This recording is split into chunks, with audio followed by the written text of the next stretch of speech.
Bonjour à tous. Bonjour à tous. Nous sommes très heureuses de vous retrouver aujourd'hui sur cette nouvelle vidéo pour que vous ayez peut-être un petit peu plus de connaissance de qui nous sommes, pourquoi nous voulons vous parler d'accompagnement de fin de vie et de deuil.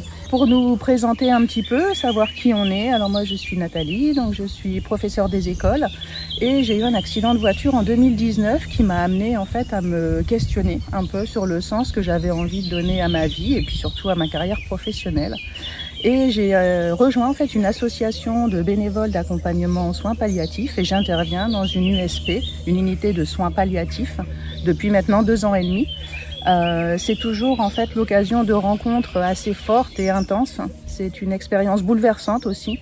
Et dans le même temps, en fait, j'ai mon beau-père qui est décédé assez rapidement et je me suis rendu compte qu'on accompagnait les personnes malades et en fin de vie, finalement, selon les régions, évidemment avec des différences, mais assez peu au niveau humain, plutôt par un accompagnement médical et médicamenteux. Donc j'ai eu en fait la formation de référent d'accompagnement de fin de vie et du deuil qui m'est apparue sur les réseaux et j'ai pu suivre cette formation de 10 mois qui a été très riche, très forte et vraiment très révélatrice pour moi. Et moi je suis Catherine, donc je suis juriste de formation, je fais de l'accompagnement de fin de vie en structure ou à domicile depuis 15 ans. Suite aussi à un événement dramatique au cours de ma vie en Guadeloupe, je vais me retrouver face à un questionnement. On meurt mal en France, qu'est-ce que tu peux faire? Ou en tout cas, qu'est-ce que tu aurais envie de faire par rapport à ça? Et suite à cette révélation, je vais me retrouver à concevoir une formation qui s'appelle référent de l'accompagnement auprès des personnes en fin de vie et en deuil, que je vais mettre en place auprès des professionnels soignants dans un premier temps. Et ça fait maintenant 15 ans que je forme également sur cette thématique avec l'équipe. Et donc voilà, donc on s'est rencontrés sur cette formation et qu'est-ce qui nous a donné en fait envie de faire aujourd'hui ces capsules? En fait, c'était pour vous donner des outils pratiques. C'est aussi pour partager des valeurs, une éthique, une déontologie, c'est-à-dire de vous donner des astuces aussi peut-être, parce qu'il peut y en avoir, de vous dire que accompagner la fin de vie, ça peut être aussi à la fois joyeux, ça n'est pas que mortifère, ça n'est pas que triste, et que plus on peut accompagner en amont et plus il peut se révéler de belles choses sur l'accompagnement de ces personnes vulnérables. Et en fait, notre rencontre sur cette formation nous a donné envie de monter un projet ensemble pour notamment vous transmettre ce qu'on vit au quotidien avec les personnes accompagnées, ce qui pourrait vous servir à vous dans le concret à mieux accompagner en fait vos proches. Et vous sentir peut-être aussi vous-même plus serein sur cet accompagnement et cette acculturation de l'approche de la mort auquel on va tous être confrontés. Mais c'est vrai que plus on peut l'anticiper, plus on peut la préparer, plus on peut questionner, réfléchir ensemble, et plus bien sûr cette thématique apparaîtra peut-être un petit peu moins morbide, un peu moins dramatique. Et donc, c'est pour ça qu'on a eu envie de monter ce projet. Que ce soit un peu plus pacifié pour tout le monde en fait. Voilà, c'est ça. Pourquoi les CAPS maintenant? Il y a un constat de société, c'est que la population est vieillissante, on a la chance de vivre de plus en plus vieux, mais parfois avec des maladies plus lourdes, plus graves. Et on a du coup dans le même temps un manque de possibilités en fait d'être accueillis. C'est vrai qu'aujourd'hui, on a quand même un déficit flagrant, même si on parle beaucoup de soins palliatifs, mais d'accompagnement de structures, parce que si on n'a pas de médecin, il n'y a pas de structures qui peuvent s'ouvrir. On a quand même un déficit aujourd'hui sur certains départements français, qu'au-delà de ça, on s'aperçoit que la mort reste un tabou et qu'on n'ose pas en parler parce qu'on a peur que malheureusement, ça va nous arriver plus vite que prévu. Mais encore une fois, ça se fait pas en une fois, ça va se faire petit à petit, on sème des graines. Parler de la mort, ça fait pas mourir plus vite. Ça va permettre peut-être de pacifier pour tout le monde, de poser ce qui est à l'intérieur. Pour réfléchir tout simplement. C'est-à-dire qu'à partir du moment où on pose des questions, maman ou papa, c'est quoi la représentation de la mort pour vous? Alors ça peut paraître violent, mais en même temps, c'est un sujet sur lequel nous devons un minimum réfléchir, chacun. Ça ne veut pas dire que la personne va répondre tout de suite, mais ça veut dire que le fait de lui poser la question, de cheminer, de semer des petites graines qui lui permettent de réfléchir, ça peut être une façon pour la personne de dire écoute, en effet, j'ai réfléchi, c'est intéressant, j'avoue que je me suis jamais posé la question, et voilà pour moi ce que ça peut représenter. Mmh. Après, au-delà de ça, c'est aussi l'accompagnement de fin de vie nous semble à nous, en tout cas à toutes les 2, aussi important à accompagner que la naissance.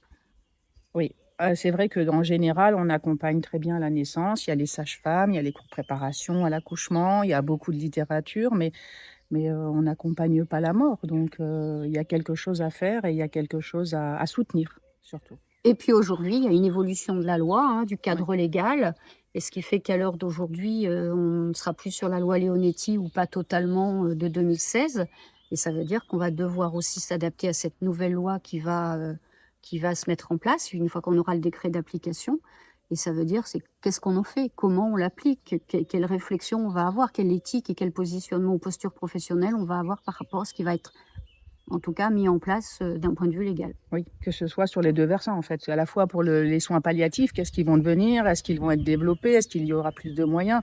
Et sur l'aide active à mourir, voilà, quelles vont être les dispositions et ce qui va changer aussi notre accompagnement. Qu'est-ce qu'on souhaite vous amener? Par le biais de ces capsules, alors ça va être des informations très concrètes, pas de grand jargon et des éléments qui vont vous permettre de vous sensibiliser, d'éveiller en vous les questionnements, les blocages, voilà. Les C'est mots, vraiment, les voilà. mots aussi, ou la communication que vous allez pouvoir utiliser par rapport à la personne qui, elle, va mourir, mais aussi par rapport à vous.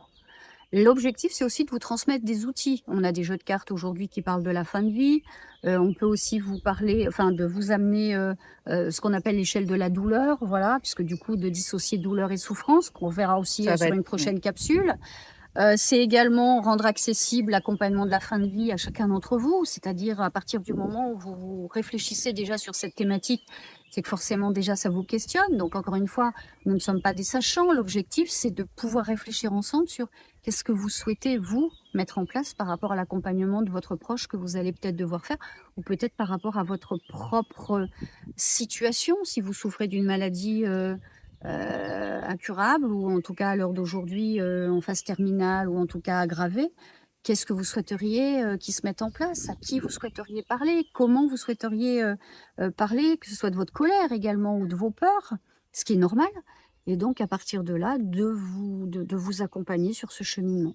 Oui, on pourra aussi vous expliquer, vous partager les actions très pratiques auxquelles on peut penser, en fait, que ce soit de laisser une lettre, un témoignage, quel projet on peut encore élaborer, comment on peut utiliser ce temps, en fait, qui reste un temps de vie malgré tout. Et puis au-delà de ça, c'est qu'est-ce qui se joue pour moi, aidant, éventuellement, ou qu'est-ce qui se joue pour moi, personne en fin de vie. Qu'est-ce que ça va toucher dans mon intimité?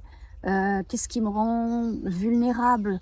Ce sur quoi peut-être j'ai peur de faire face, ce qui peut être normal et compréhensible, mais c'est aussi parler des émotions qui vont traverser autant les proches que la personne qui va être accompagnée. Donc vous l'aurez compris, en fait, en tant que professionnel de l'accompagnement, on souhaite vous offrir un espace. Un espace pourquoi? Ben, pour échanger, pour déposer ce qui est compliqué et difficile pour vous, ce qui peut être lourd, qui peut être des émotions pas forcément positives, de colère, d'incompréhension, de choc également qui peut se passer pour vous, et ce qui peut être normal. Et tout ça dans un espace neutre, bienveillant, sans tabou, sans jargon. Sans Pour que jugement. voilà, sans jugement, pour que tout soit clair, accessible et concret. Et que vous puissiez vous sentir aussi soutenu et accompagné sur ce cheminement qui n'est pas forcément acculturé, c'est-à-dire préparé, et que chacun fait comme il peut. Par contre, il faut aussi que vous sachiez ce que ça ne sera pas, ce que vous ne trouverez pas dans nos capsules. C'est ça, nous ne sommes pas des soignants, donc nous ne parlerons pas d'aspects médicaux ou d'évolution de pathologie. Il n'y aura pas de conseils médicaux, il n'y aura pas voilà, d'orientation ou de conseils là-dessus.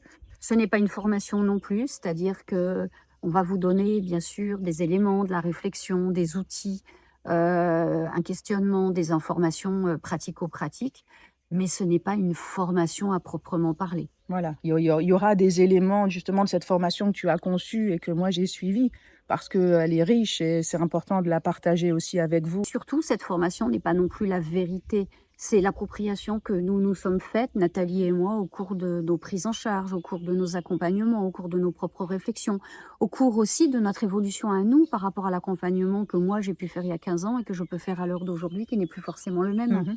Tout à fait et puis du coup, vous prendrez ce qui vous parlera ce qui vous semblera important, ce qui vous correspondra, ce qui résonnera en vous. C'est ça le plus important. On vous propose et vous allez avoir le choix et vous saisir de ce qui vous aidera, en fait. Ou pas. Ou pas. Vous avez vu, aujourd'hui, on a changé de décor, il fait beau. Et on s'est dit, Nathalie et moi, que c'était bien aussi de vous faire cette vidéo à l'extérieur. Et probablement qu'on aura l'occasion de faire des vidéos qui seront voilà, de manière spontanée, de manière non formalisée. Voilà, on essaiera de varier les lieux, les formats, parce que ça fait partie pour nous de l'art d'accompagner. C'est quelque chose de créatif, entre guillemets. C'est une adaptation, voilà, puis c'est vous offrir aussi une multitude d'angles, en fait. De contexte. De contexte, oui. Nous vous rappelons que vous pouvez nous suivre sur notre chaîne L'Art d'accompagner, partager. N'hésitez pas à vous abonner pour ne manquer aucun contenu. Vous pouvez déjà commenter et poser vos questions en commentaire si vous le souhaitez. Nous nous retrouvons bientôt au travers nos deux regards pour pouvoir mettre de la lumière sur ce qu'est l'accompagnement de la fin de vie et du deuil. Nos deux voix pour parler vrai de ces sujets. Et ensemble pour vous accompagner sur ce chemin. Oui. Merci à vous, bonne journée. Merci, à bientôt, au revoir. Au revoir.